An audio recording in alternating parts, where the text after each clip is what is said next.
সন্ধ্যাবেলায় কাকদ্বীপের বুকে জ্বলে উঠেছে এক আধ্যাত্মিক প্রদীপ। সামনে যোগীরাজ শ্যামাচরণের মন্দির, চলছে সন্ধ্যা আরতি, বাতাসে ধূপের ঘ্রাণ, কানে বাজছে শঙ্খধ্বনি। এই ভিডিওটা শুধু দেখবেন না, মন দিয়ে অনুভব করবেন।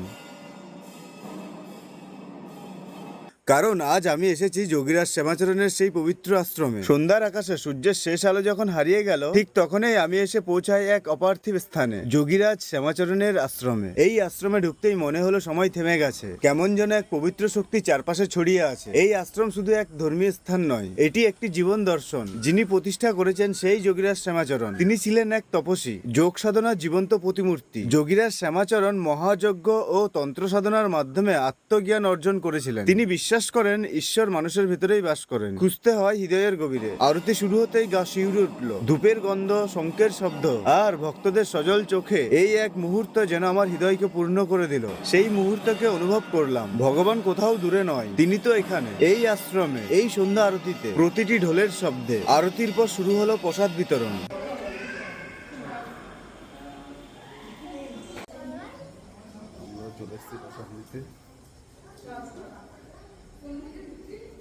আমি পেলাম লুচি আর আমপ্রসাদ। এই আশ্রম কেবল প্রার্থনার জায়গা নয়, এটা মানুষের ভালোবাসার জায়গা। শ্যামাচরণের উদ্দেশ্য ছিল খুব সহজ, তপস্যা, সত্য আর নিঃস্বার্থ সেবা। তিনি বিশ্বাস করতেন নিজের আত্মাকে জয় করাই সবচেয়ে বড় বিজয়। তার জীবন শুধু একটি সাধুর কাহিনী নয়, এটি এক আশ্চর্য আত্মযোগের উপাখ্যান। তার দেখানো পথে আজও বহু সাধক এগিয়ে চলেছে। যেদিন তুমি হৃদয় খুলে ভগবানকে খুঁজবে, ঠিক সেদিন তিনি তোমার পাশে এসে দাঁড়াবেন। আশ্রমের চারপাশে ছড়িয়ে আছে আরো ছোট ছোট মন্দির, প্রতিটি এক একটি সাধনার কেন্দ্র। আমি শুধু সন্ধ্যাবেলায় পৌঁছেছিলাম, কিন্তু ফিরে এলাম এক নতুন ভোরের আলো নিয়ে। এই ভিডিওটা যদি আপনাকে স্পর্শ করে, তবে ভিডিওটা আপনার প্রিয়জনদের কাছে শেয়ার করে দাও, যাতে তারাও যোগীরাজ শ্যামাচরণের সন্ধ্যা আরতি দেখতে পারে। যোগীরাজ শ্যামাচরণের আশীর্বাদে আপনার জীবন হোক আলোকিত। তোমাদের সাথে আবার দেখা হবে পরের এক নতুন দিনের গল্প নিয়ে। ততদিন ভালো থাকুন, সুস্থ থাকুন।